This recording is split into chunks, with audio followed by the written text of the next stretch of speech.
Look, Evil Dorian is so hot, okay? I wish he wasn't. I wish he wasn't. But he is, and I'm not here to lie to you. I'm here to tell you my truth, okay? And my truth is that Evil Dorian is hot.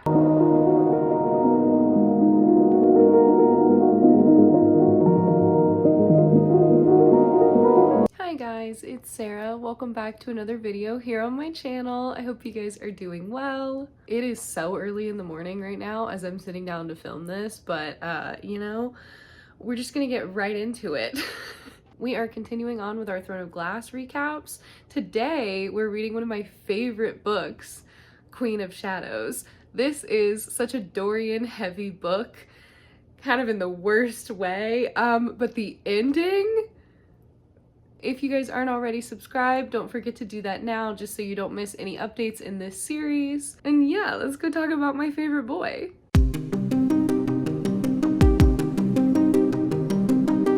So, as I said, in the worst way, this is a Dorian heavy book. We open with a Dorian POV that we can tell from like context clues. It's not like outrightly saying like we're in Dorian's head, because Dorian can't remember his own name. He knows that something horrible happened, specifically to a beautiful woman with hands like delicate golden doves. He's going about the castle, minding his own business, doing whatever the king tells him to do because he's being controlled by the collar around his throat, but no one seems to notice or care. He basically says it feels like there's something dark in his head, so he's in there, and then there's like another presence, and he's fighting the control between the two things. Aelin now goes by Aelin, and she returns to Rifthold from Wendlyn. She chopped her hair off on accident in the final battle. I don't know if I mentioned that, but that happens when she's fighting the Vogue princes.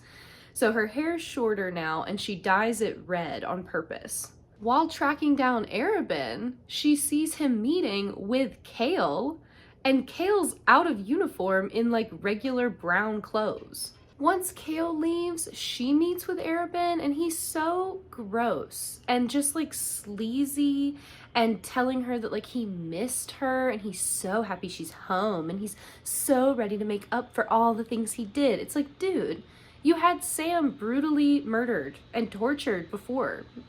I don't have any time for you. He also tells her that Aedian's been captured and he's happy to help get him back, but she has to bring him a Valg in return. We get an abrupt Aedian POV.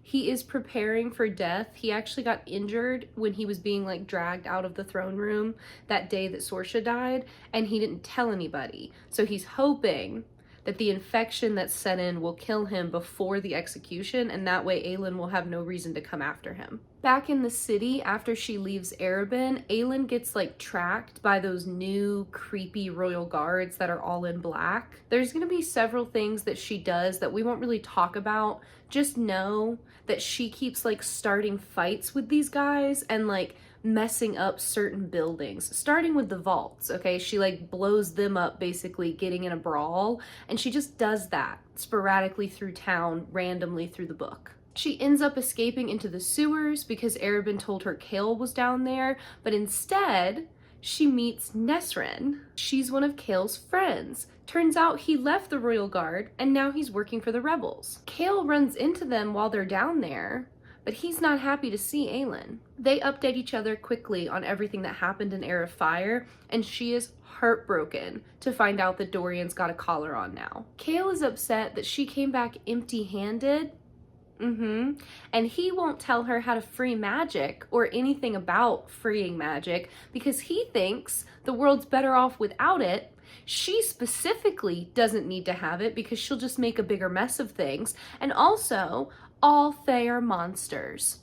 So that's really fun for her to hear. He's so hypocritical here because he genuinely believes that Dorian should be allowed to keep his magic because Dorian hasn't killed anybody, but Aelin, with even more magic, would just be a nightmare. He's so angry that he doesn't want to work with her anymore, or like talk or be friends or anything. So he gives her back the Eye of Elena necklace, and then she gives him back the amethyst ring. He basically wants to kill the king and put Dorian on the throne, but Aelin is like, there's a big chance that Dorian's gone and we're gonna have to kill him too if he's been taken over. We get a Chaol POV going back into his fears of Aelin and how he thinks that she's got too much of a temper, and the fact that she has fire as her magic is not going to help things. Also, Nesryn is an old hookup for him, but now they're just kind of like walking the line of like awkward friendship. He pawns the ring that he gave Aelin for silver. Aelin goes home to her apartment finally, and she finds everything from her and Sam when they were gonna run away, because at this point, she's not been back here, like in the apartment, since Sam disappeared and she got captured.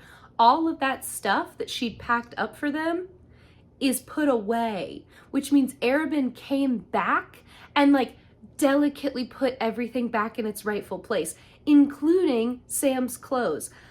I want to just rip this man apart. She's really upset that Chaol has the nerve to be mad at her when he's the one that left Dorian behind in the castle in the first place. Remember our girl Manon and the witches? Okay, they're over at Morath working for Duke Parrington. She is having a heck of a time not killing him because he is so annoying. Kaltain is there with him. So remember, we saw him traveling with the prison wagons. She was in one of those and now she's there. She is like super skinny, super sick. She has a collar around her throat, and Manon says she smells like graveyard soil. The witches are getting restless because this is the longest they've been in one place for a while. Remember, before this, they were just kind of like out sporadically hunting Croken witches. Asterin is going so far as to question orders from Manon, which is really getting on Manon's nerves. But at this point, Asterin's kind of being like, okay, sorry, I shouldn't have asked, and like backing down. We also get a little moment of learning a little something about Abraxas, which is that when they jump out of like the tower that the wyverns live in, he will just like fall. It's so cute. He'll be sitting there with Manon, and instead of like jumping off and flying, he'll just be like, wee, and like drop out of the sky, and then at the last possible second take off and get up into the air. Arobynn sends Aelin her old assassin suit with some new little embellishments added to it.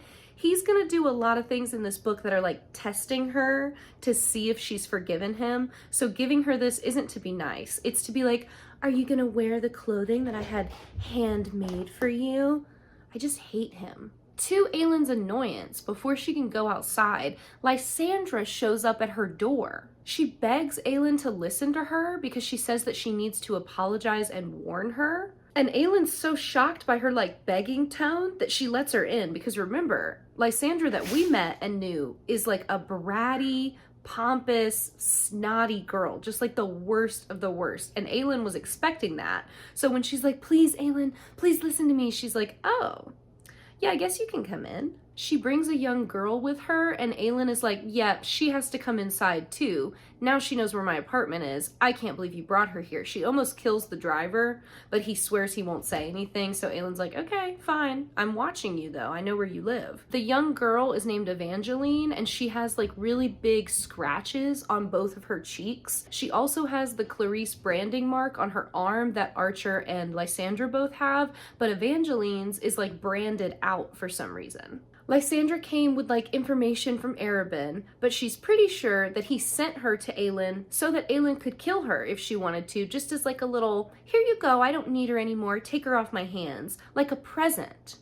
So Aelin's kind of like, yeah, that does sound like something he would do. Also, I'm not gonna do that. Lysandra wants her to know not to trust him because he's got his own plans and he's lying, and he's having Aelin watched while she moves throughout the city. He's keeping tabs on her. Then Lysandra gives her a letter from Wesley. He wrote it to explain everything that happened, like the absolute truth of what went down the night that she was captured and Sam died. And Lysandra's been carrying it around for 2 years, waiting to run into Aelin because she loved Wesley and she promised him she would. So Aelin at this point knew that Arobynn had had a hand in what happened to them, but she finds out that not only did he like tell Ferran to kill Sam, he told him to torture him first. So all the things that happened to Sam were freaking Arobynn's like instructions. Aylin's pretty upset, and she doesn't really know if she wants to trust Lysandra, but Lysandra is like, look, Wesley and Sam were my only friends, and Arobynn took them away. Aelin kicks her out anyway, but Evangeline stays behind. She explains that when she was sold to Clarisse, she cried and cried, and she was so afraid. Lysandra kind of took her under her wing and was like taking care of her.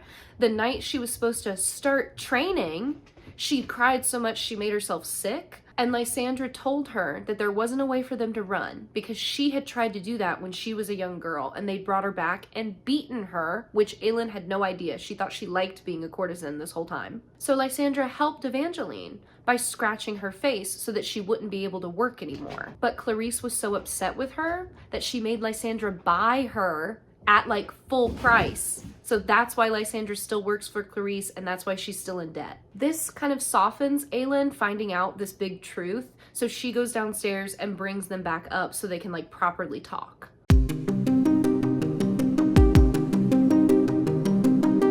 Aedion is getting sicker and sicker, still locked up in the dungeons.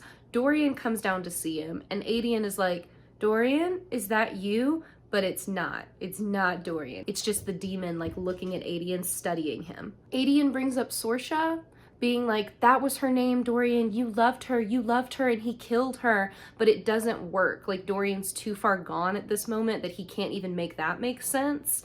And then he goes over to the guards and tells them that the general is sick and needs medical attention, which just devastates Aedion. We get another Dorian POV. He's basically like a puppet at this point, being led around by the Vogue prince inside of him. He can still see what's happening, and he has like slight awareness, but he doesn't have enough control to like speak for himself or like have his own thoughts fully formed. He'll start to think something, and then the demon will like take it away from him. He's basically hiding in his own mind at this point, and he says that it feels like the demon is like taking little bites from the wall every day trying to get to him. The king is super happy to be able to control Dorian so easily because he can basically look at him and go like, sit, bow, stand up, spin in a circle. Like, whatever he wants, Dorian will have to follow the commands. Gale and Nesterin go down to the Shadow Market, which is basically like the underground market. The vaults got destroyed, like I said, but this is like another place where you can buy like sketchy ingredients and stuff. They meet up with some castle guards like Ress and Brullo, who we have met from the other books. Brullo is the one that like trained Chaol and got him ready to be captain of the guard. Ress is the sweet one that liked Aelin so much. Aelin shows up and makes a bit of a scene. She almost blows everybody's covers, which pisses Chaol off because they've been doing this in secret and he doesn't want anybody getting hurt.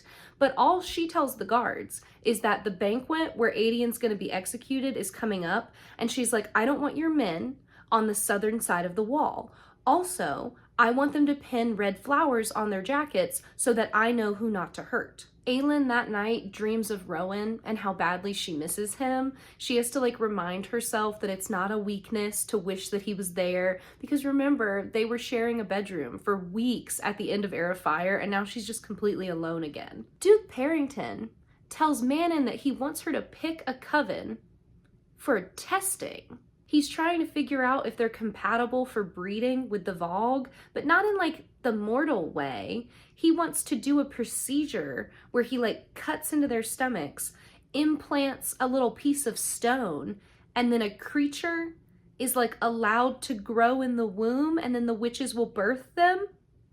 No. Asterin is in the room because she's still Manon's second at this point, and she's absolutely horrified. She's like, Manon, witchlings are sacred. You can't let him do that. Like, we can't do that. Manon is so annoyed by her stepping out of turn because Asterin gets really, really upset and like yells and makes a scene, which never happens, okay? They don't raise their voices at each other. So Manon freaking demotes her and switches the second and third positions, making Sorel the second, which is something she hasn't done in over 100 years. Again, Asterin is heartbroken by the fact that she does this and the fact that Manon won't listen to her, which is something that they're not supposed to be able to show. So emotions are just leaking into the witches. Each scene, it just gets worse and worse. When Manon goes up into their rooms, she finds a young human girl named Elodie. Remember who Lady Marion's daughter was?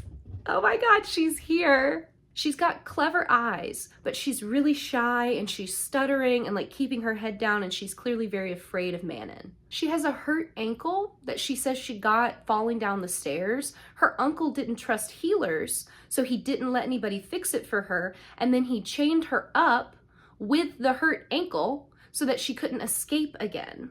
What's real crazy is her uncle is the Lord of Peranth. And that's why nobody stopped him from like leaving her basically injured for the rest of her life. Manon can tell that she's faking the like sweet, harmless human girl act, so she takes a swipe at her and tastes her blood and realizes that she has at least a few drops of witch blood running through her veins. Sorrel takes the chance to like gently ask Manon to reconsider the fact that she switched them in the lineup and reinstate Astrid as the second. She tells her that above all of them, Astrid has never forgotten what her grandma is capable of doing. And even though Manon refuses, this conversation leaves her feeling terrible. Aelin tells Arobynn about how she won't be giving him a Vogue until he helps her free Aedion. He tells her about Nesryn and Chaol's past relationship because he still thinks she likes Chaol. He's like, so I have to strike while the iron's hot. I have to get in and tell her what's really going on, which is just so annoying. He's such a pick-me, grown man.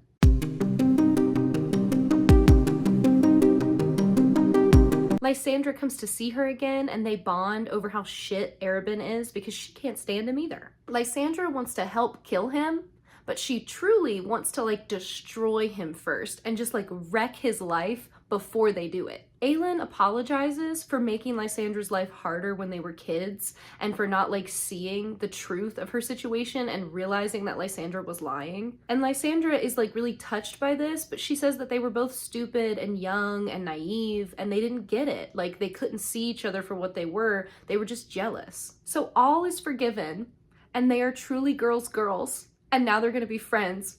They mean everything to me.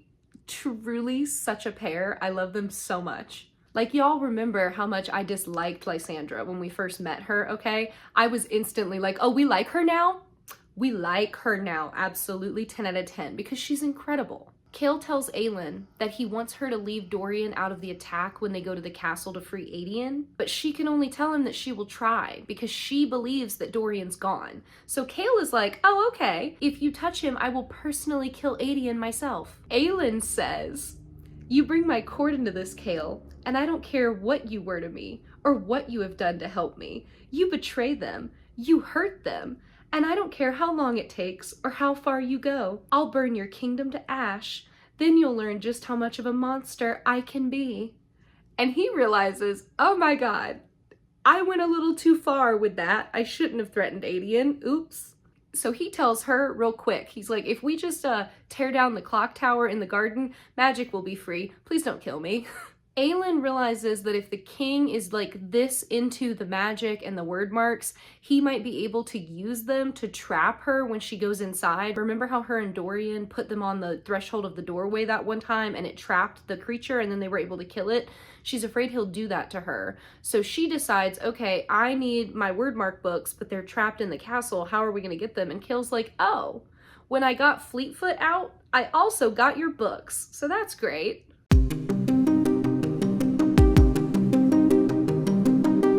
Aedion point of view, it's the morning of the execution and he is ready to die. At this point, he's got a new plan and he's gonna just handle it himself before Aelin can show up. Dorian POV, he's stuck on the throne with his parents. He is trying frantically to get control, but even his own mom can't tell that something's wrong with him. Aelin sneaks into the banquet that night with the dancers from like the old Royal Theater. There are word marks on the ground above the doors and the windows, so she has to like fake a scene and start crying, and one of Chaol's men like frantically brings her a cup of water to help her calm down, and then she spills the cup of water on the ground and like washes away the word marks. The woman leading the troupe of dancers tells her that she knows that Aedion is waiting for her, and she knows she's Aelin. She wants her to remember as she's rebuilding the world that art is just as important as food or water. And she says, when you take back your throne, I will bring you dancing and music. Aedion is watching the dancers and waiting for his moment to strike. He's trying to like fake attack the king so that they'll kill him quickly before they take him outside and Aelin can be there. He sees Aelin slip away from the other dancers but he doesn't know it's her. He just sees like a girl break away from the pack with red hair, and then suddenly she changes clothes and she's walking and talking like a man, and there's another guy in the crowd talking to her, like acknowledging that she's a man. It's very strange. She comes up to the stage and meets his eyes, and he knows like on sight that it's her, because remember, they look alike, and also they loved each other so much, so he would know her anywhere. Dancers have been like flinging around this like black sparkly powder as they dance, and now they throw down these flowers, and the flowers ignite the powder, and so the room just erupts into fire and chaos. She grabs Adian, breaks him free with the Sword of Arinth, and then runs. Okay, they are sprinting, trying to get out. He's still a little hurt, so he's not moving as quickly as he needs to be moving, and they get stopped in the gardens by Dorian. Look, evil Dorian is so hot, okay? I wish he wasn't. I wish he wasn't. But he is, and I'm not here to lie to you. I'm here to tell you my truth, okay? And my truth is that evil Dorian is hot. I hate what's happening to him, but I can't help myself, okay? We have to stay strong, though. We have to stay focused. They fight, and she begs him multiple times to give her any kind of sign that he's still inside his body, but he can't. So she raises her sword to kill him, and then Nesryn stops her and is like, you take a swing at him, and I'm killing the general on Kael's orders. So they run and leave Nesryn behind dealing with Dorian. They get to a carriage that Lysandra is waiting for them in. They frantically stuff Adian into a compartment under one of the seats, which is crazy because he is huge, because he's half Fae. Lysandra helps Aelin change clothes really quickly, and then they're able to get past the guards. They get switched into another carriage that Kael's waiting for them in, and slowly but surely get Adian back to the apartment. So they get back to the apartment, they get settled in. Aelin takes a shower. She's trying to like come down from the adrenaline and recover. She ends up wearing one of Sam's soft white shirts after her shower. Help me. Lysandra helps clean Adian up. Kael confronts Aelin and is really bitchy about the fact that she needs to recover because killing never bothered her before. She says that he doesn't even understand what she did today, okay? She gave the son of her enemy 1 whole minute of her escape. That was a minute in which her kingdom hung in the balance. He says he doesn't believe her. He says she's a liar, and she's always been one. She tells him that she might not be his queen, but Dorian is gone, and he needs to pick a side. Lysandra finds out she's Aelin, queen of Terrasen, and is like, oh my god, how did I not know that? Arobynn knows? Wow. But she swears she won't tell anybody.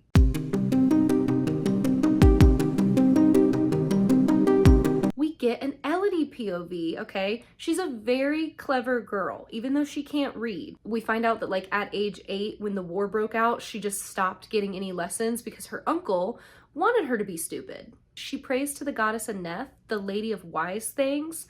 She is also the god of death, Hela's consort, which is so important. So just lock that away in your little minds, okay? Keep that in the back burner. We learn that her uncle stole her father's title, which is why she's not Lady of Peranth like she should be. She's planning to run away and has been like taking the time to like collect supplies slowly, but Manon catches on to that and is like, I want you to quit pretending to be a meek little servant because I think I kind of like you a little bit. Elodie is scared of Abraxas and Manon, but she can tell that Abraxas is basically like a giant leathery dog.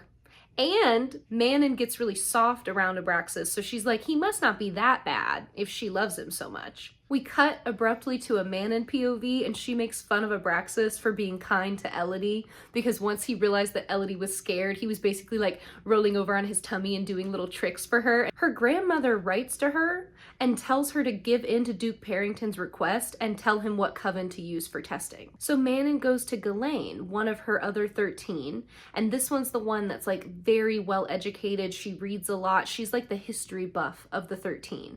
Manon asks her to tell her about the Valg and like the truth of their histories. So back in the wartime, okay, the Valg took Fae and forced them to have children with them, and those children became witches. The Iron Teeth took after the Valg, and the Crocans took after the Fae. She realizes that that weird smell that lingers whenever she touches the Valg or sees the Valg or like eats the bad meat It's like this otherworldly rotten smell, and that's what it is. So they're surrounded by Vogue creatures right now. Ghislaine promises that they are the source of true evil and can never be trusted no matter what. A coven of Yellowlegs comes to Manon the next morning at breakfast and tells her that they want to be sent to Duke Parrington for testing. In the Witch Society, the best way to like earn glory is to like die in battle or like be heroic in battle or something like that. But these witches are like, maybe this is a way that we can earn glory because we can like make these creatures for the king. Manon's happy to give them up because they're Yellowlegs instead of Blackbeaks, which is originally what Duke Parrington wanted.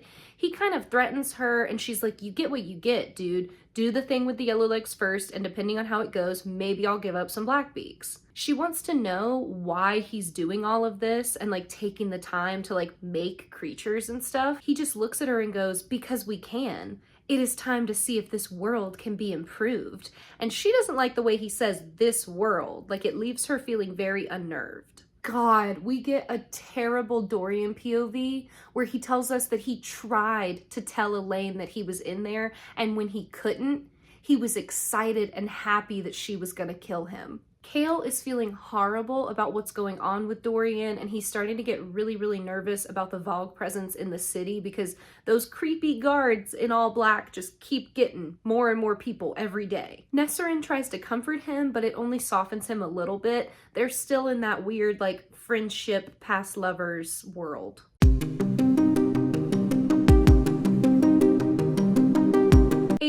Finally wakes up, okay? Aelin is asleep in the chair beside him, and he is just like completely stunned and so happy to be looking at her. He starts sobbing the second she opens her eyes and looks at him again. Just tears everywhere. He's so soft. I love him so much. She tells him that he's exactly as she dreamed he'd be. And he's like, you're a little taller than I imagined, but nobody's perfect.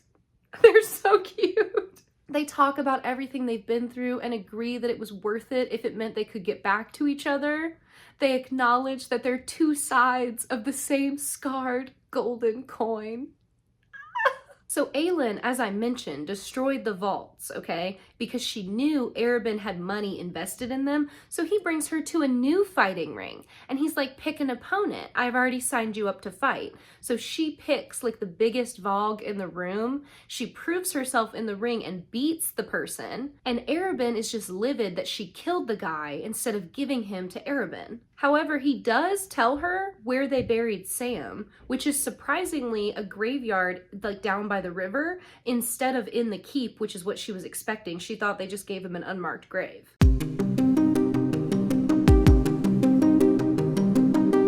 Asterin visits Elodie down in the kitchens and hints to her that she might have witch blood, but Elodie had no idea that was true. Asterin tells her that it would have come from her mother's side, but remember, Lady Marian died when Elodie was really young, and witches don't get their powers until their first bleed, and magic disappeared around the time Elodie was like 8 or 9, so she wasn't old enough yet to know if she had magic. Elodie tries to steal money from Manon and the 13 to escape with.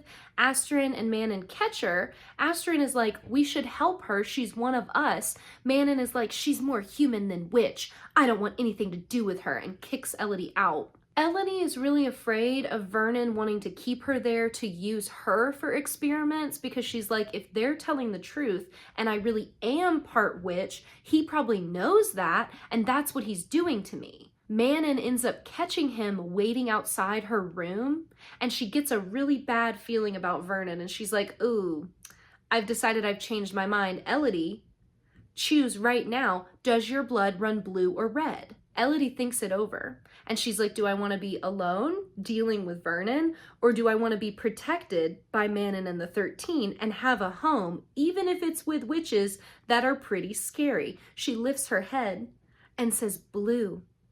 It runs blue. So she's officially a Blackbeak now. Aelin has been babying Aedion while he's recovering. He's starting to get a little restless. He knows all about Rowan because remember, Rowan's really old, okay? And he's this like ancient Fey warrior. So Aedion grew up learning stories about him while he was training to become a Fey warrior. He's nervous that if Rowan and Aelin continue to get closer, Rowan might try to take the blood oath from him. Who's gonna tell him? Not me. I'm not gonna be the one to tell him. Turns out that in Terrasen, there was only ever supposed to be one person who swears the blood oath to the current ruler, and that was always gonna be Aedion and Aelin. That's one of the reasons why they were so close growing up, because while she was training to become queen, he was training to become her most trusted guard. So yeah, I'm sure he's gonna handle learning that Rowan already has it super well. I bet he'll be really well adjusted and calm about that.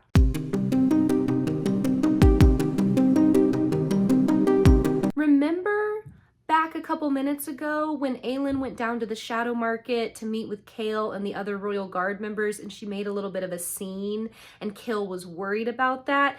Yeah, the Valg guards go down there, seal off the Shadow Market, and burn it with everyone locked inside. Chaol absolutely blames Aelin for this. Aelin finally snaps and is like, you need to get it together, okay? Because you used to be one of those royal guards. Remember the day we met and you didn't do anything when Duke Parrington shoved me into the dirt at Dorian's feet, and he was the one who made him stop and kicked him out of the room, and you just watched like it was a fun show? Aedion is really upset with Chaol for how he's hurt Aelin in the past, but he can also see that Chaol is struggling, which is something that like Aelin and Chaol can't see about each other, okay? They're similar in the way that they're both very, very stubborn. So when they think they're right, they have a hard time seeing the other person and noticing that they're also a little bit right and talking. But Aedion tells him to stop being a hypocrite and just give in and trust Aelin because they are not the enemy. Aelin is also stalking the Valg through the streets, kind of similar to Chaol and Neseren. She's been trying to figure out where they're like living down below in the tunnels, but they can't find the like main nest. She does see one of the Valg commanders talking to like a stone creature that comes out of the sewer water, and it looks like the gargoyles carved into the clock tower. They're gonna call these word hounds. I don't know if I will in the rest of this video, but stone creatures are word hounds. It speaks with the king's voice, implying that the king has control over all of these creatures and all of these men.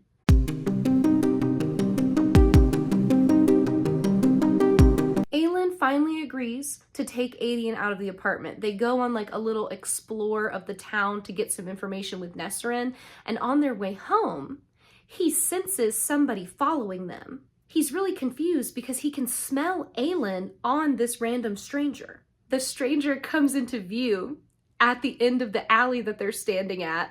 Aelin takes a stumbling step closer and then just full out sprints and jumps into the stranger's arms. Neseren is like, who is that? And Aedion goes, Rowan. Yeah, so Aelin is sobbing. Okay, she's just beside herself, holding on to Rowan, not letting him go. He's so gentle in this scene with her, okay? He like brushes her hair back and like checks her and is like, are you hurt? Have you been okay? And she's like, no, I'm fine. I'm just so glad you're here. I love the friendship relationship that they have at like the end of Heir of Fire and through half of this book so much. Like, they are precious. Aedion and Rowan square up on each other right away, okay, because they're Fae, and so they're immediately like, I'm bigger than you. No, I'm bigger than you. I'm more powerful than you. I like Aelin more than you like Aelin, like immediately. And she's like, we're not doing this. It's too late at night. Rowan, you need a bath. You smell like you've been traveling for weeks. And he's like, yeah, because I have. And she's like, get in my room. We're taking a shower. Once they're in the bedroom, he takes his hood off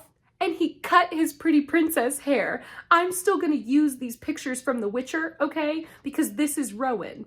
But just imagine his hair is short. So she puts him in the bath, and remember how she refused to let Sam use her good soap? She gives it to Rowan like right away, and not only her good lavender soap, but like her special shampoo and her bath oils. She just like takes care of him. She even washes his hair. I can't do this. Then she gives him Sam's clothes because all of his stuff is dirty from traveling.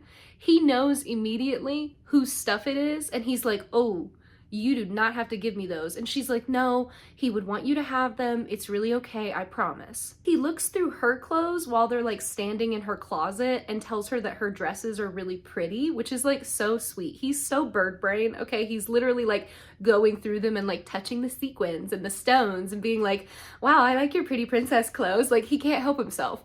He sees a golden dress that's like gold and black velvet, and it has a dragon like embroidered up the back. And he's like, I want to see you wear this one day. And she's like, maybe. The boys meet kind of officially in the living room, and they are definitely still trying to prove who the favorite is. Like, they cannot just sit down and be quiet.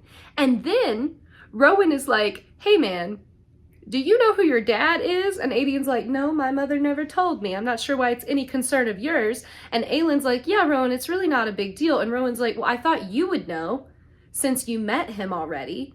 Your dad is my friend Gavriel. They realize that Gavriel must have no idea that it's actually Adian, because when he met Aylin, he thought she looked familiar, and he said to her, how old are you? And when she said 19, he was like, oh, thank God. So Adian is a little bit older than her. And if that had been the age, Gavriel would have thought that Aylin was his kid. So, oh my God, Gavriel and Adian are father and son. And I'm sure there will be no ramifications from that fact. We'll all be happy. It will be no big deal. Also, they realized that his mother was keeping it a secret because Gavriel was bloodsworn to Maeve, okay? And remember, Aylin's family didn't want Maeve anywhere near them. Rowan accidentally lets slip that he's already bloodsworn to Aylin. Adian is devastated, okay? So hurt, but also so angry. And Aylin is like, dude, I thought you worked for the king, okay? So yes, I gave it to Rowan because I didn't know I was gonna be able to get you back. He throws a fit though, okay? Like, there's no calming him down, and it gets so bad that she kicks him out of the apartment. We get a Rowan POV that drives home that he thinks Aylin is beautiful, and also he did miss her, okay? He kind of downplayed that a little bit and was like, we were only apart for a few weeks, it's not that big of a deal. He lied, okay? He missed her so much. They share a bed because she's missed him and she wants him in her room with her, even though he says, we need to think about the message this sends now because you're queen, so I can't just be in here with you sharing a bed. They're not doing anything. They don't even really cuddle. Occasionally they like lightly hold hands, or she'll like lean her head on his shoulder.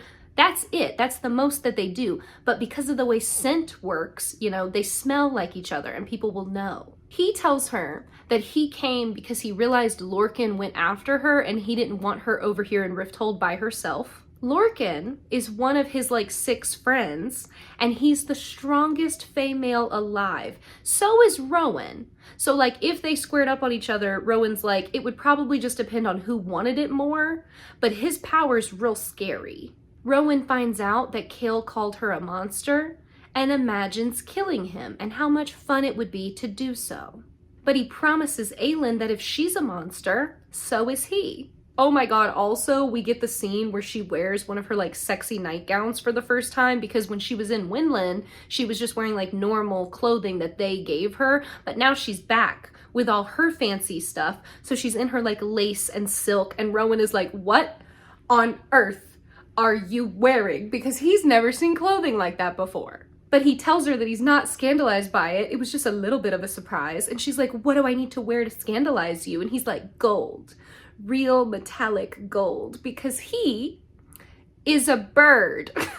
In the morning, Adian and Aylin make up while they're making breakfast. He left the apartment, but he's like, you kicked me out of the room. You didn't kick me out of the whole building. So all he did was go and like sit on the roof and keep watch all night. She tells him that he can still have the blood oath, and so can Ren and anybody else in their court that wants it. She wants to change the traditions and build a new court with all of them with their own rules and their own things that they want. He's like, okay, I want that, but I want to wait until you're crowned.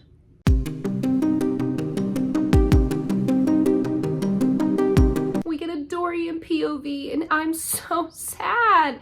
At this point, he's pretty much completely given up control because he feels really upset that Aylin didn't kill him, and he says he hates her for having not done it. Manon fights with Duke Parrington because the 13 aren't being allowed to check on the Yellowlegs that are being tested on. Kaltain is now being asked to use her shadow fire to torture people. She tells Manon that her power has always been inside of her, but it was asleep, and now it's been awoken and changed into this.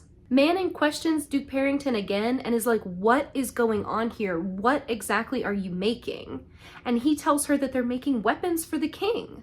Elodie is now sleeping with Abraxas because somebody is sneaking into her room. Turns out it was Manon doing that because she wanted Elodie to be afraid so she would come to them so they could ask her to go down and check on the Yellowlegs coven in order for more protection. When Elodie is sneaking down to try to check on the coven the first time, she catches her uncle trying to assault Kaltain in the hallway. She stops him, but she says that Kaltain is basically like a wraith now. There's really no thoughts behind her eyes. She's very like vacant and slow moving, but she's still really graceful and beautiful. She's just clearly very sick. Also, her uncle makes the comment that they look a lot alike and they could be sisters. And Elodie sees like a really bad scar on her arm that looks like it's getting worse each day.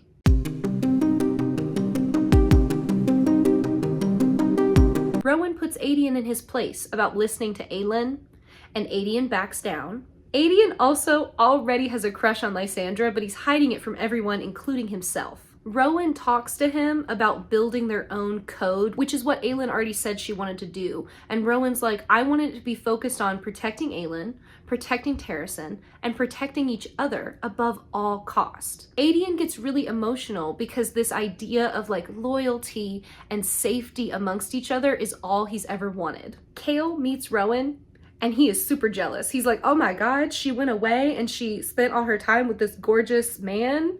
Of course she doesn't want me anymore. I'm a commoner compared to him. But he's also plotting to keep Aelin from killing Dorian and being a sneaky little sneak behind the scenes. So it's like, Chaol, there's a reason she don't want you. And it's because you're trash right now.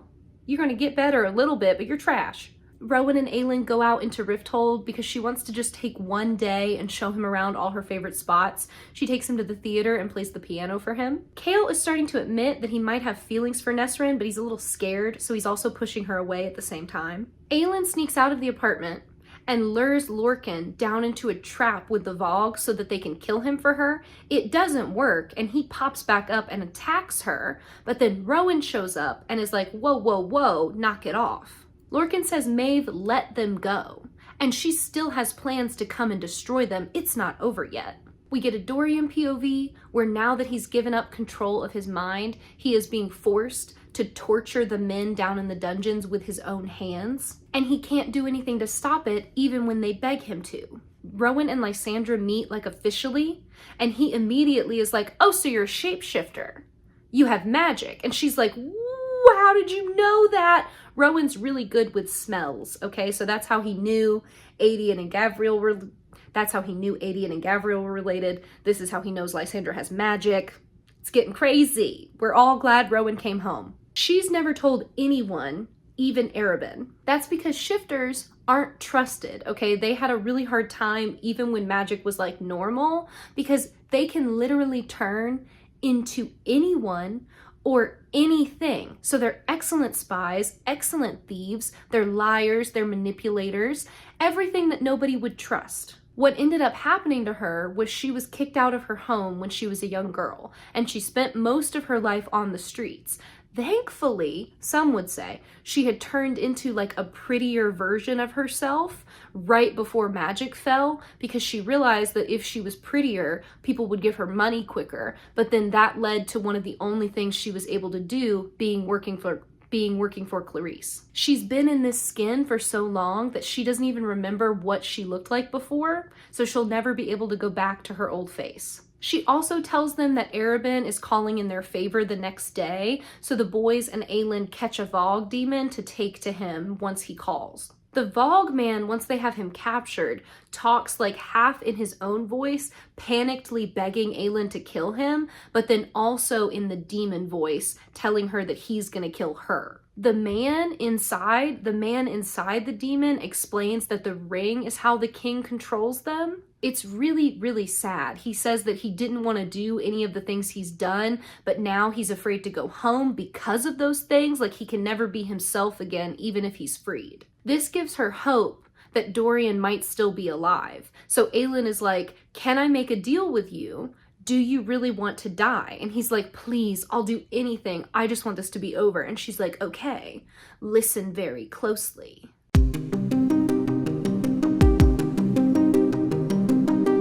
Before everything goes down with Arobynn, Aelin wants to go and visit Sam's grave, and she takes Rowan with her. It reads, Sam Courtland, beloved, and she realizes that he wasn't just loved by her, but by a lot of people, like Lysandra and Wesley. She tells him she misses him, and that she thinks he would have made a wonderful king. She wonders if he was her mate, and she says, maybe I'll have to wait my whole life, maybe I won't know until I see you in the afterworld. But no matter what, she does love him. Rowan is there, and when she goes to explain who Sam was, he's like, no, I know who he was. And he realizes she must be planning to kill Arobynn after the dinner.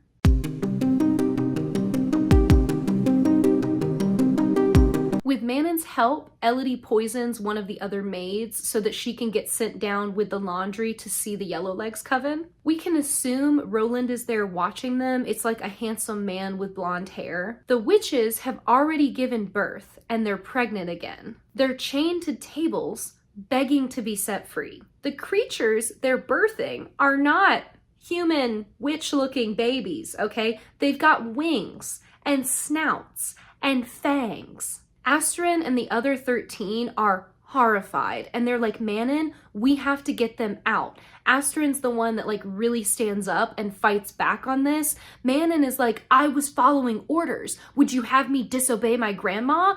And Astrid's like, yeah, girl, I would. So she gets demoted to 3rd. Everyone's angry about that decision too. They're all experiencing feelings. It's getting really complicated. Elodie tries to bond with Manon because, again, Manon is softening. Like, there's little cracks in her armor and Elodie can see them. She tells her that she knew Aelin as a child and she knew that her mother had given her life for her. And she spent her whole life hoping that maybe Aelin was alive and she'd survived the fall into the river and she would come back and Terrasen would rise again. But she says that she wants to be careful with what she does before she gets back to Aelin because she doesn't want to be somebody that Aelin doesn't love and support. Manon asks her if she thinks monsters are made or born, and Elodie says she isn't the one that needs to answer that question.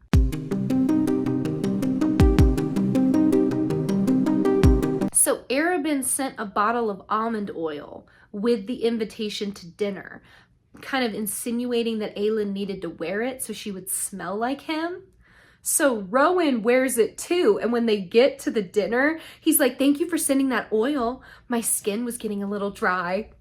I can't. I can't. Aelin wears the gold dragon gown that he said he wanted to see her in, and he also looks really good, so they have this moment of being like, hold on, are you I think you're are we attracted to each other? But they both like shut it down. They're like, no, there's no way that's mutual. We're gonna put that in a box. So Aedion, Aelin, Rowan, and Arobynn go down with the Vogue creature to the torture rooms where Sam was kept, and Arobynn is like, okay, you two, get out. And he kicks out Rowan and Aedion and just makes Aelin stay with him. The Vogue tells Arobynn that the king controls them by putting the rings on them, cutting their hands, drinking their blood, and then they're in control. They can't get away from him. So Arobynn chops off his finger to get the ring and then kills him.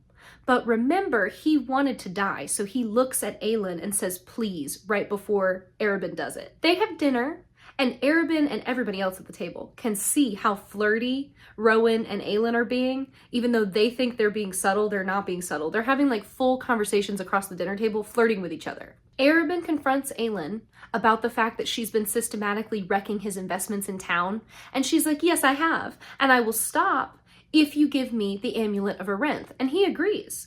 Now remember, the freaking 3rd word key is in there. So the fact that he's just like, oh yeah, that stupid amulet, I don't need it anymore. You can have it. She's like, yes, thank God. But then when they go to say goodbye, he grabs her hand, puts the ring on her finger, cuts the back of her palm with his thumb, and drinks her blood. He believes he now controls her, and it's giving like Kilgrave from Jessica Jones level disgustingness. He's like, blink. She blinks. Smile. She smiles. Say you love me. I love you. No, say my name when you say it. Say, I love you, Arobynn Hamel. I love you, Arobynn Hamel. Disgusting! Remember when Dorian did the same thing and I thought it was hot and sexy? This is disgusting when Arobynn does it. So Adian and Rowan are watching this happen, scared out of their freaking minds, okay? They get into the carriage with her. She's just sitting there all quiet and silent because that's what Arobynn told her to do on the way home. They get home, and finally, once they get into the apartment, she's like, okay, good. So that's what he wanted, and she takes the ring off. Turns out, Lysandra has a jeweler in the city, so she had her make a fake ring that looks like the other one. And when the demon told her everything, she cut off the real ring from him, and he was just pretending to be possessed when she gave him to Arobynn. She wanted to prove to herself that Arobynn was truly evil, and now she knows that he is, but she says she feels kind of sick over it. Later on the roof, Rowan and Aelin talk. He comforts her about those complicated feelings she's having, and they end up kind of like standing together, and he like puts his arm around her and they're just like leaning together on the roof. But then she looks up at him and gets struck by how handsome he is and how much she cares about him. And she touches his face and she says his name. And it's almost like she's gonna kiss him, and then he panics and he's like, absolutely not, don't touch me like that. And he gets so upset and like storms away from her. So she is left feeling so guilty, and she's like, why would I do that? Of course he doesn't want anything to do with me like that. He already had a mate and she died. I'm an idiot. So she just feels stupid. That night, back over in the Assassin's Keep, Lysandra waits for Arobynn to fall asleep. And he's so arrogant and stupid that he sleeps with her in the bed with him with a knife under his pillow. So she takes that knife and she slits his freaking throat, y'all.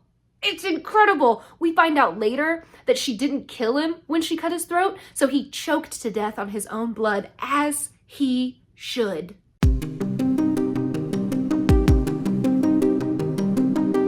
Once they learn of his death the next morning, Aelin goes to the keep again with Rowan and Adian. She tells them not to get in her way, and then she storms inside, pitching a fit about the fact that they allowed Arobynn to be killed. The banker comes, and there's 3 men that are still left in the Assassin's Guild, and then obviously Lysandra and Clarisse and Aelin. The banker says that Arobynn left everything to Aelin. The men beg to buy the keep from her at least, and she's like, sure, you've got 3 hours to give me the money. Turns out she switched the will. But she had it dated while she was still over in Winland, so it doesn't look like she did it. They see Arobynn's body, and she cuts off his head just to be sure.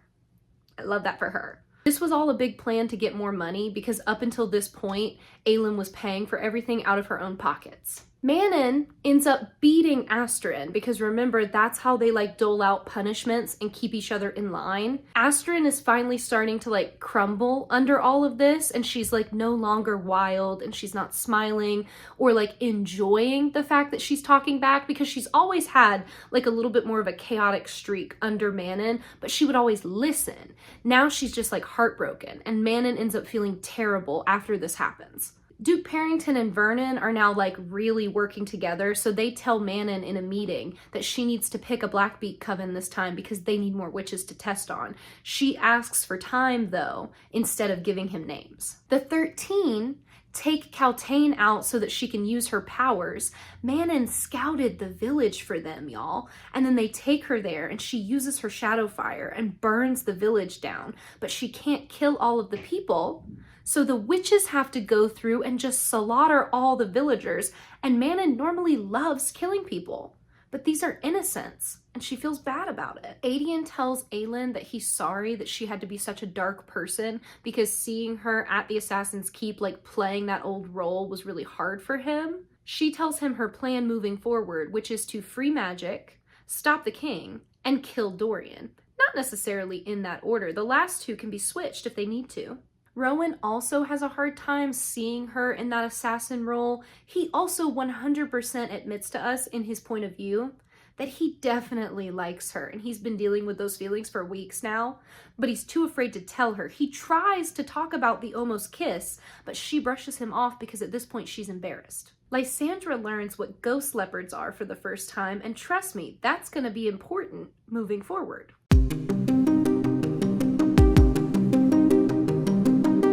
Aelin, Chaol, Adian, and Rowan go down into the tunnels looking for Hellfire, so they're going kind of where the Shadow Market used to be to see if they can find it. Instead, they find a temple, It's made of bones, and the bones are like carved and written with people's sins. Aelin believes that since Brannon and his sword Goldrin were blessed by Mala the sun goddess, maybe Gavin and his sword Damaris were blessed by some god of truth. They end up learning about Erewhon, which is, remember, like the Dark Lord of this universe. It looks like he was supposed to be hidden away in the mountains of Marath, which is where the witches are right now. They also find the Hellfire, which is great. That's how they're going to destroy the clock tower. It's basically just like a big explosive thing that will like break stone. The 13 turn on Manon as a group, okay? They've met, they've talked about it behind her back. They tell her they will not be helping her pick Blackbeaks to give over for testing. Asterin is like, there are things you need to know, and Manon refuses to listen.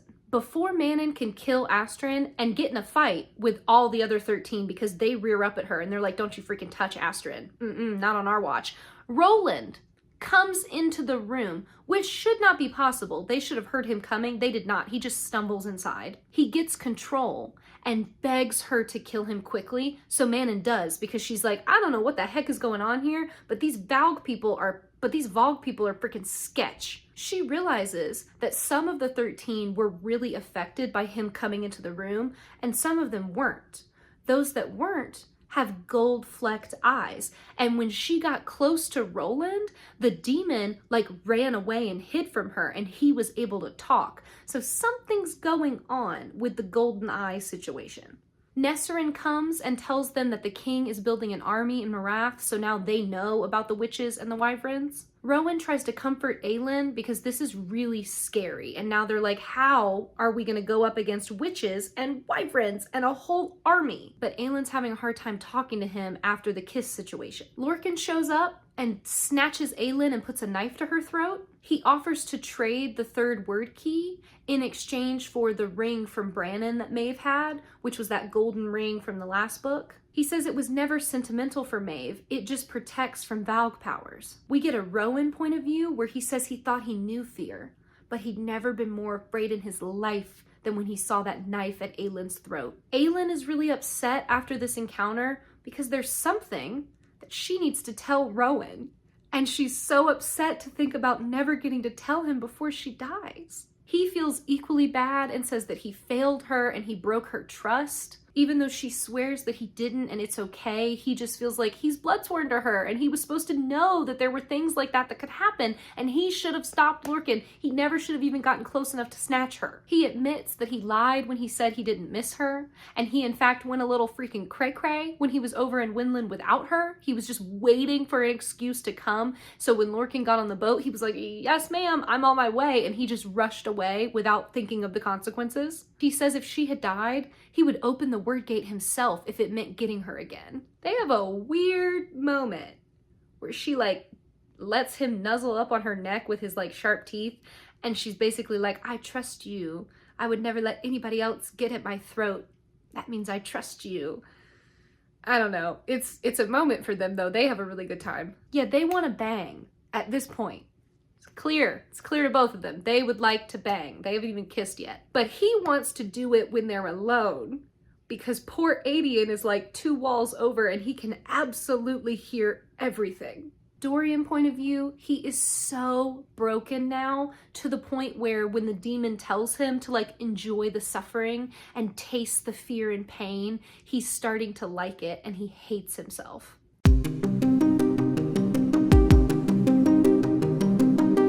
The 13 get sent to Oakwald Forest to meet with Dorian and the king for like a secret meeting with their grandma. Elodie's gonna be left behind, and Manon tells her to lie low while they're gone so that she can stay safe. Manon also hasn't picked another coven yet because she wants more time and she's trying to put it off. We get a Kaltain point of view. I bet none of y'all saw it coming that I was gonna end up loving her, but oh my god, she's so cool. So basically, she let them think that the Valg had taken her over, okay? So she like hid in her mind and waited and waited and let it get complacent. And then she just freaking attacked, and she basically like ate the demon, okay? She consumed it. So she's been in control of her body for a while now, and she's been training her power herself and getting to know how it works because she is planning to strike and destroy All of them. She says she forgot her name, but it doesn't matter because she has a new one. Death, devourer of worlds. Evangeline comes and tells Aelin that the king's men took Lysandra because Arobynn knew she was a shifter and he put it in his will that that be found out. Chaol doesn't want to take the time to go and get her even when Aelin begs him. Remember when you thought he'd changed? Take that back. Nesryn is like, don't worry, Aelin. We will do this for you. We will help. And Chaol's like, oh, okay, yeah, I guess we will help.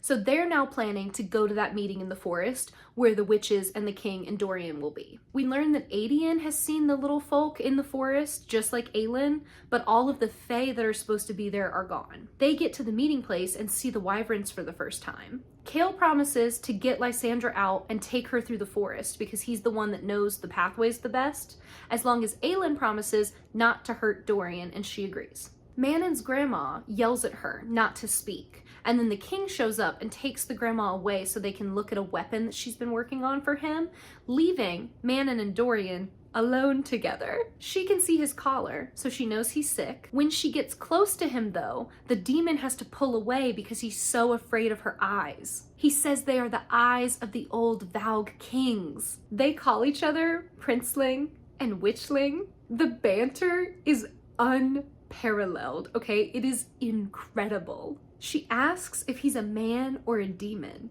and then if he would bleed red or black. He looks her in the eyes and says, I'll bleed whatever color you tell me to bleed. Hello. Remember how he forgot his name? He is so down bad for her that when she's like, what's your name? He remembers and tells her it's Dorian. Manon goes, do you want me to kill you, Dorian? And he goes, there are a lot of things I want you to do to me. I can't. Dorian, you are in danger. You are in danger. And you were just flirting with Manon like she's not an immortal witch. Aelin and Chaol see Dorian flirting with Manon and they're like, so is he in there or not? Because what's going on? Aelin frees Lysandra and Chaol runs off with her. They see Manon's grandma slap her. Manon begs her to listen, her grandma refuses, and then Manon gets sent into like the little tower thing where the weapon is. Dorian is lost again when his dad comes over and collects him from Manon, but the memories of her linger. Chaol gets Lysandra to safety and then sneaks back because he's planning on killing Dorian himself. Except when he gets there, he gets caught by the 13. Rowan tracks him so that they can save him, and once everybody teams up again, Manon sees Rowan and is like, whoa, I have no interest in fighting a fae warrior.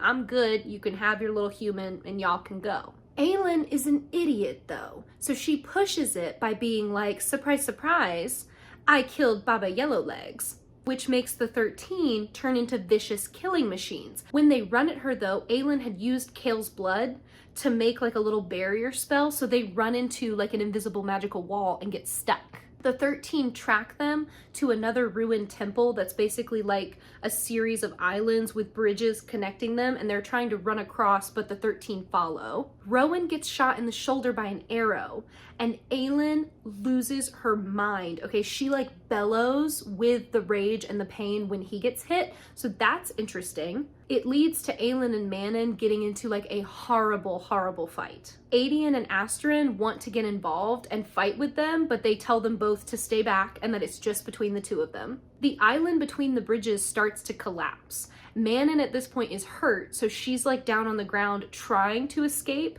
Aelin gets away. And then she hears Asterin start screaming because the 13 don't have their wyverns, so they don't have a way to get to them quick enough. And Asterin is like on her knees begging for Manon to run and get up and get to them. But Manon's not strong enough, and Aelin knows she's gonna die. So she goes back for her and saves her life. Now Manon owes Aelin a life debt. We get a moment while Manon is passing out where she sees Aelin and Rowan reunite with each other, and they're just like holding each other's faces, whispering each other's names. Rowan is very, very sick from the arrow wound, so they have to stop at Nesserin's family farm and work with a healer and get him fixed up before they can go back to the city. Chaol apologizes to Aelin for putting them all in danger by going back for Dorian. She tells him that she understands why he did it, and they should really just kill Dorian together, because that's what Dorian would want. Chaol realizes he never should have called her a monster, and he's been a fool. It's about time. Manon tells the king about the attack, but she lies and says that they killed them all. She asks if he's planning on using the Shadowfire with the weapons, which we learn are basically these big battle towers lined with witch mirrors that amplify any power that they're given. So they kind of turn into like giant laser beams. Elodie, back at Marath, gets captured by Vernon before she can escape. He is planning on using her for testing. He does know she has witch blood, so he throws her into the dungeons. Duke Parrington comes to Manon. He gives her some information. Little does he know she's putting pieces together, so she realizes that Aelin, Elodie, and Dorian are all connected, and she thinks, oh my god, Aelin was coming to save Dorian that day in the forest. Asterin asks Manon for a private meeting, and finally Manon agrees because she heard Asterin scream and she wants to know what it means. Asterin tells her the truth, finally. This is like a secret that she's been carrying for years. She, on one of her like hunting expeditions when she was looking for Crokins, she crash landed and a mortal man saved her and brought her back to his home. She stayed with him while she recovered, and they fell in love. She ended up pregnant. She had to come back to the keep before she could tell him that. So she gets back home. She realizes she's pregnant. She stays pregnant, which is rare for the witches, to a point where she has to tell Manon's grandma. Manon was gone at this point, so she was never told that Asterin was having a baby. She ended up carrying the baby to full term, which, like I said, is really rare. But then when the baby was born, she was stillborn. Manon's grandma was so angry that she beat Asterin, branded unclean into her stomach so that no man would ever want her again, and then threw her out in the snow to die. Sorel and Vesta, the third and fourth in the 13, knew that this had happened to her and saved her and took her to a cave and helped her recover, but she never told Manon because she was so ashamed. Turns out, her grandma does this to witches, like routinely, okay? When they mess up and have stillborn babies, she just kicks them out of the coven and gets rid of them. At this point in the story, Manon is on her knees in front of Asterin, just staring in horror at the word branded on Asterin's stomach. She begs Manon to disobey her grandma and not give any more witches over, because she does have a soft spot where witchlings are concerned, and she doesn't want to see anybody go through this kind of pain again. Manon tells her that Asterin is anything but weak, and immediately promotes her back up to second. Manon's ready to riot, okay? She doesn't really know what she's feeling, but she's livid, and she knows she's been lied to, and she's starting to realize that her whole life has been lies. Rowan is recovering slowly, but one night Lorcan comes to the apartment and Rowan goes up and meets with him. He gives him the ring in exchange for the amulet, but downstairs, Aelin is waiting on him. So we thought Rowan was being crazy and giving up the amulet with the word key, but no. They faked it, okay? They put the like stone ring inside the amulet so it would feel dark and scary, but Aelin kept the word key. Remember, Lysandra has that jeweler in town that's so amazing. So they just made a fake amulet and Lorcan had no idea. Lysandra thanks Aelin for saving her in the forest, and it gets even better because she thought Aelin just wasn't going to come for her. She didn't realize they were that close of being friends. And Aelin's like, girl, not only did I save you, but I paid off all your debts to Clarice. You and Evangeline are free now. So Lysandra's just thrilled beyond belief. Manon and Asterin head to Rifthold for some secret thing that Manon says is very stupid, but they're going to do it anyway. Elodie has been in the dungeon now for 4 days. She thinks that Manon knows and isn't coming for her, and she's like, that's fine. Nobody ever comes back for me. Girl, just wait. Just wait. Dorian is no longer fighting. He doesn't have the strength anymore. All he can remember is Manon's name. Chaol and Aelin finally settle things. He's so nervous, as he should be, but it goes fine. They both apologize and forgive each other. He says, what if we go on to more pain and despair? What if we go on only to find a horrible end waiting for us? And she says, then it is not the end. Aelin also points out that Nesrin clearly likes him and he needs to get it together. Chaol and Nesrin talk about the final battle plans. They're getting closer, slowly. She opens up and talks to him about her family over in the southern continent and says that that's where the healers are.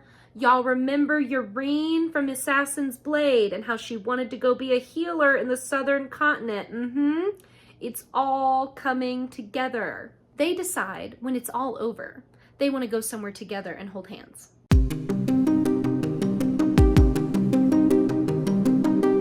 That night, Aelin wears a golden nightgown for Rowan and he loses his whole mind. Just, you can see the little loading symbol spinning on his head. We learn that her scent has been making him crazy since they met, but definitely since the day he bit her that one time, which will be important later. I'm not just telling you that for fun. He thinks she deserves someone better than him, but she likes the fact that they have shared traumas because it means they understand each other. She kisses him, and when she pulls back, this man goes again. I can't do this. But she says they have to live through the battle, and then he can have the rest. He also says that her kiss is the answer to a question he's been asking for centuries. Interesting. She tells him he makes her want to live. Aelin is out the next morning. There's commotion in the streets. She finds Valg bodies, and written in blood on one of the banners that people are cleaning up is the message, "Witch killer, the human is still inside him." She knows Dorian's in there now. Lysandra and Evangeline are fleeing the city to avoid the battle.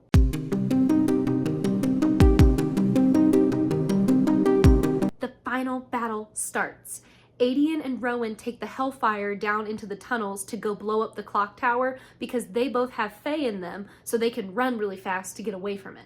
Aelin leads Chaol through the city as prisoner. When they get to the castle, they see his men, including Rhys and Brullo, strung up on the gates, dead. Those are the men that Dorian was torturing in the dungeons. I know. So Chaol very quickly in that moment is like, Aelin, I'm changing the plan. He says he'll make it count.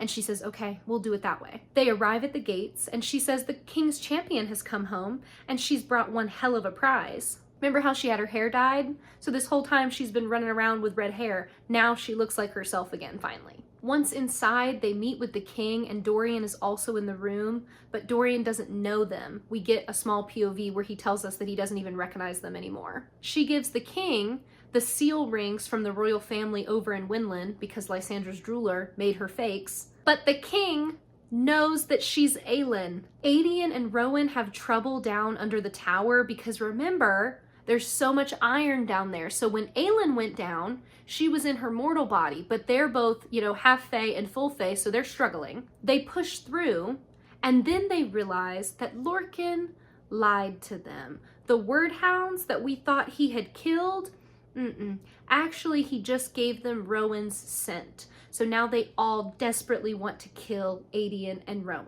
Aelin tries to distract the king and keep him talking to give Aedion and Rowan more time down in the tower. The king wants the third word key, so he uses his magic on Dorian as punishment. He's lashing him and choking him with his shadows while Chaol and Aelin watch. Chaol begs for Dorian to be freed. At this point, Dorian and Chaol are both crying. Dorian's in pain and Chaol can't stand to see him hurt. It's time for the tower to fall at noon, but it doesn't go down. That's because Rowan and Aedion are being beaten to shit down in the tunnels. It is going so badly for them. Because of the court and the way that all of that works and the structure between the Fae, Rowan and Aedion now think of each other as brothers, so they're watching each other get hurt and it's killing them to not be able to protect each other. Aelin shows the king the Eye of Elena necklace and is like, haha, I'm gonna beat you. And then she runs by Chaol and secretly puts it in his pocket. The king sends Dorian after her, but Chaol stays inside the room to face the king himself. Aelin's terrified of Dorian because obviously the Valg is making him evil, but Dorian was already a really strong magic wielder,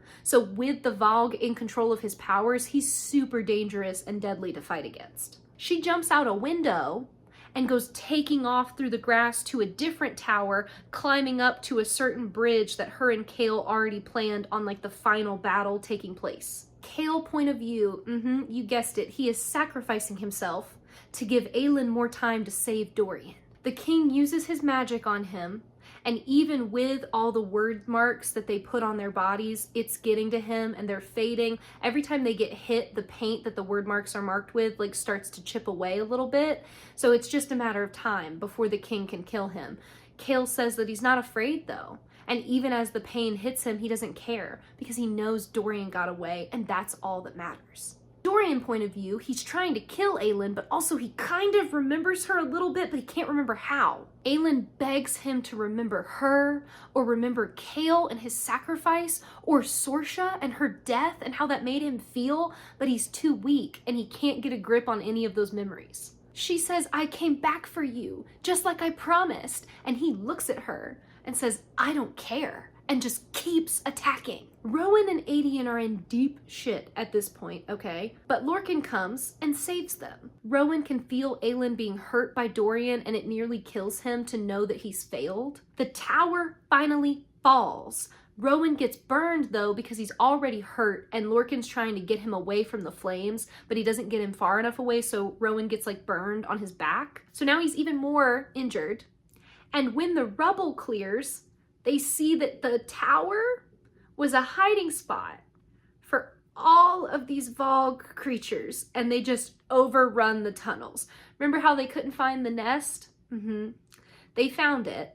Manon and Asterin are flying back to Morath when they feel a soft wind, a shudder through the world, and a silence. Magic comes back, and Manon just tips her head back and roars. Because remember, the witches are supposed to be immortal, but without magic, they were trapped in like mortal bodies. So now all of a sudden, she's just overrun with power and strength all over again. With magic free, Kaltain feels her magic come out full force and she knows it's time. Aelin takes the shock of magic coming back to get close enough to Dorian to put the gold ring on his finger, and now it works. It's not just a gold ring, it's a magical gold ring. She and Chaol picked this spot specifically because the sun would hit it and she would be filled with extra power, so her and Dorian get into an ice firefight. The ring works though, and Dorian pushes through enough that he's able to see Celaena standing in front of him. Rowan is nearly unconscious at this point underground, so it's just Aedion protecting him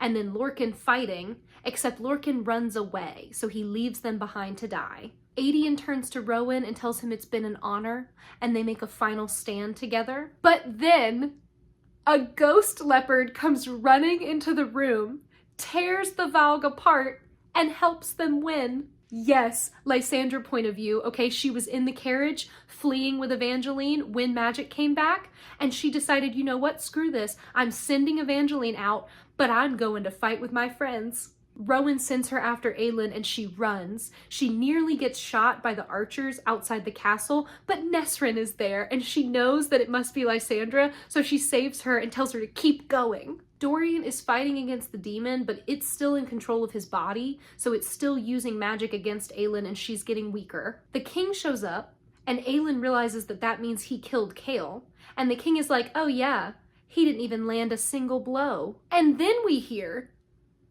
what did you just say? Yes, Dorian comes back because he thought the king killed Chaol. So Dorian makes a wall of ice around him and Aelin so the king can't get to them with his like scary shadow powers. She's sobbing and he rips off the collar. He's finally free, but they're so magically drained that they are still in danger. However, they hold hands and start to glow, overflowing with light, starlight, sunshine. They share their magic and turn to face the king. Rowan feels her magic and he's like, oh, thank God she's alive. So he quickly shifts into his hawk form, flies up to see her, and is like, what the heck is going on? He says he doesn't even have words for what he sees. Aelin is shocked to feel that Dorian's power is basically infinite. She's like, well, you have a lot going on inside you, dude. What the heck? But they blast the king over and over again with like unrelenting attacks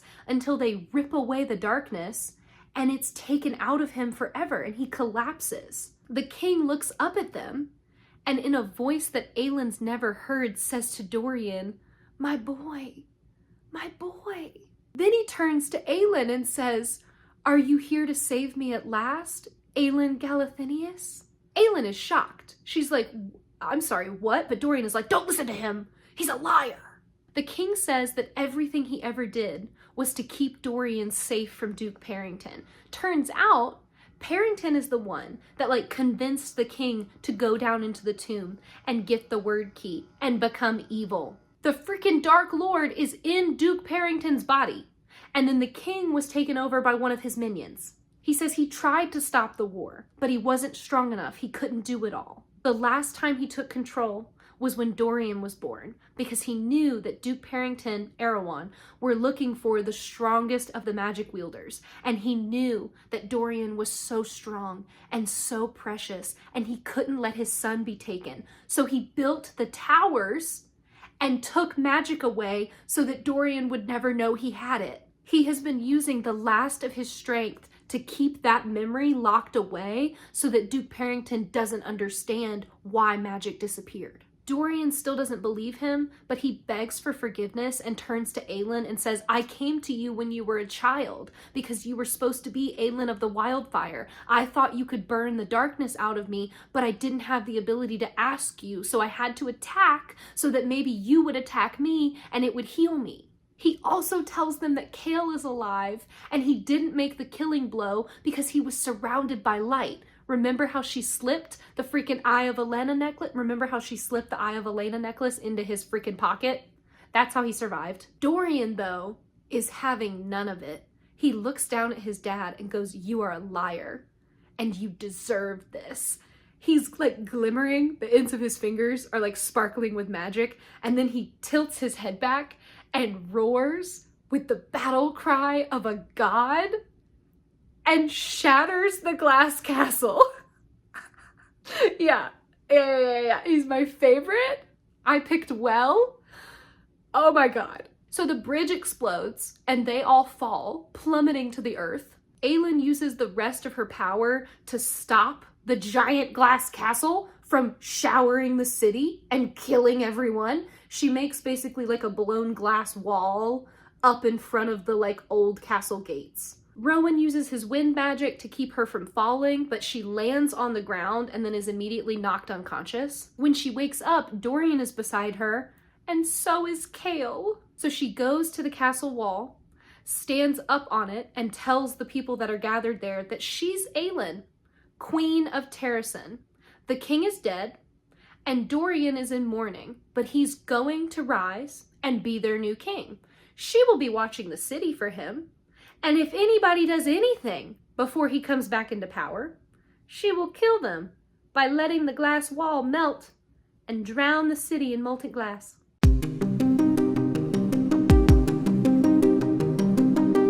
When we go back to Elodie down in the dungeons, it's time for her to get ready to be given to the Valg for testing. Manon comes home and realizes that Elodie's smell in her room is stale, as if she hasn't been in there in several days, which is weird because she told her to sleep in her room. So Manon realizes she's been taken and goes to the 13 so that they can attack. The next morning, Elodie is taken out of her cell in a robe that's open and she's not wearing anything underneath. She's 18 years old. The guards are laughing at her. I hate them, and so does Manon. Manon shows up and just shreds all of them. Seeing Elodie cry for the first time is what makes Manon realize that she's doing the right thing. So Manon breaks her out and they start running. And while they're running, Manon hears a strange voice in her head begging her to run faster. As they're racing out, Kaltain comes and stops them. She reveals that she's herself and in control of her own mind. She has Elodie switch clothes with her so that they can escape with her in Kaltain's clothes instead. She cuts into her arm,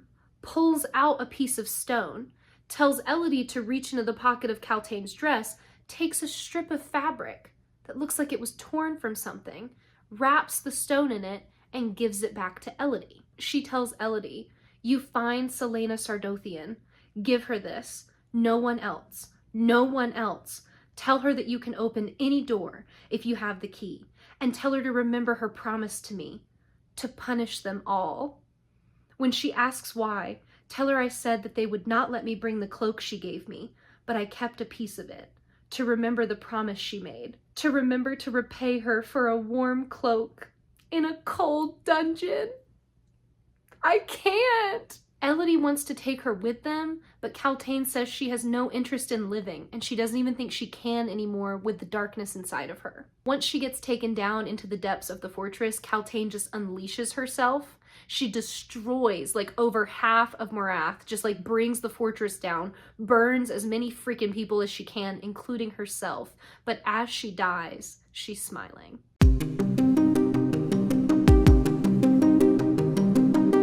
Aelin's court is sleeping to recover because remember, when you use that much magic, you kind of reach burnout and you have to rest. So Aelin's been asleep for 3 days.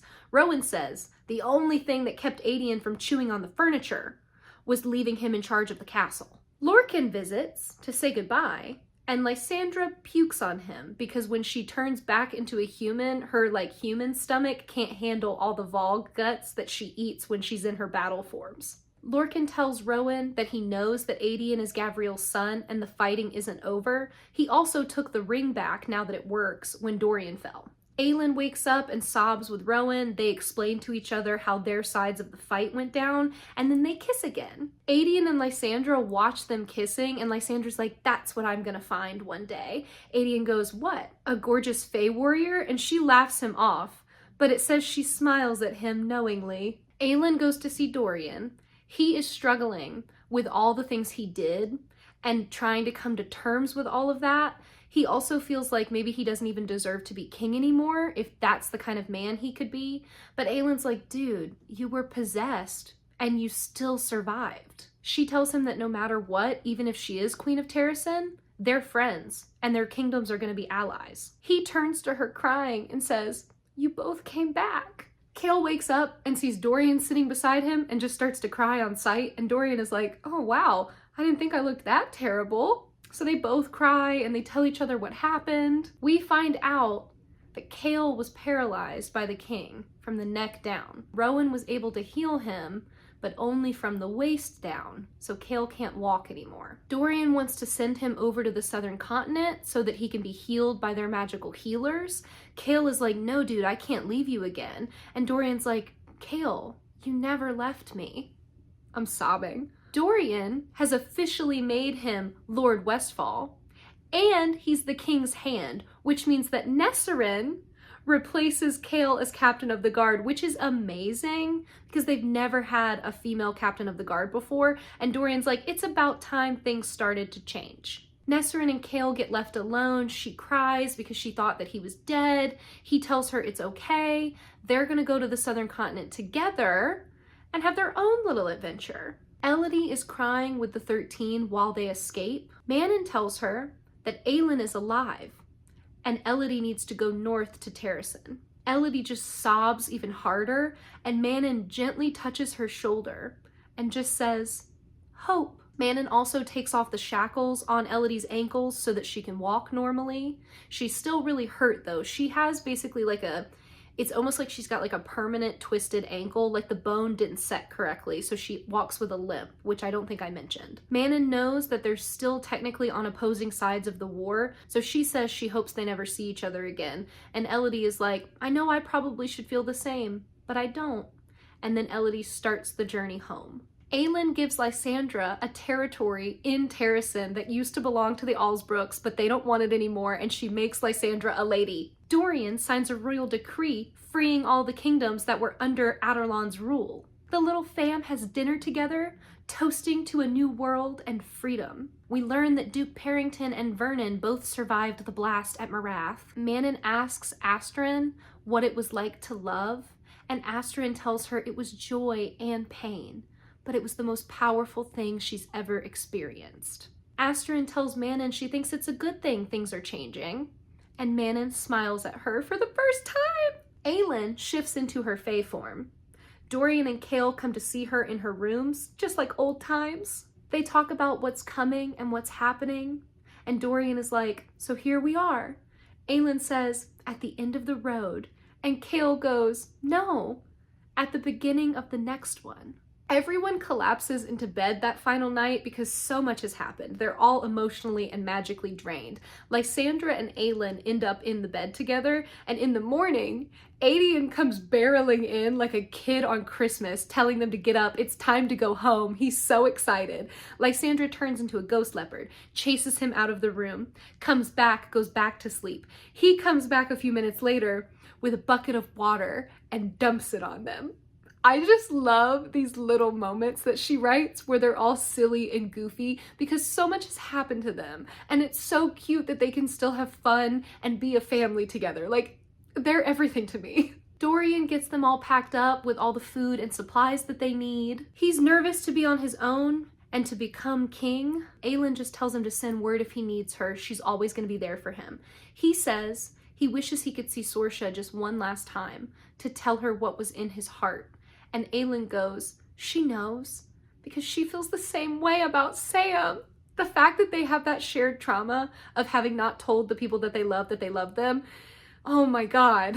As they leave town, there's music playing in the Royal Theatre. Dorian wakes up one night, pulled from his sleep by something he doesn't understand. He goes out onto the balcony and sees a shape sitting on the glass wall part of the castle. It's Manon and Abraxas just looking at him. So he waves at her, and then he touches his throat as if to be like, look, my collar's gone. We get a Manon point of view as she flies away, and she's like, huh, interesting, so he recognized me, and he's safe. She's happy about both of those things. She doesn't know what to think, or why she was so curious about seeing if he was okay. She just knows she's glad he is, and she hopes that they survive to see the new world. She hopes. Aelin and her court are heading north to Terrasen. They reach it, and she realizes for the first time that the pine and snow scent of home is the same thing that Rowan smells like. Girl, how did you not know that? You've been saying it the whole time. Rowan whispers from behind her, I feel like I've been looking for this place my entire life. Oh, really? Okay. Aelin crosses the border into Terrasen soil, and she's finally home. I hope you guys enjoyed. These are getting so long. I'm really and truly stressed out of my mind about doing the tandem read in Kingdom of Ash. I am trying, okay? I'm gonna see what happens when I make it. There's just the smallest of chances that I'm gonna have to break those videos into two because they're so long. I just don't know if I'm gonna be able to do it in one video or not. I don't know, I'm gonna try. If you guys enjoyed, don't forget to like and comment down below. I love talking to you guys each week. It is just the best. As always, thank you guys so much for watching. Don't forget to subscribe if you haven't already, and I will see you so soon. Have a good one. Bye.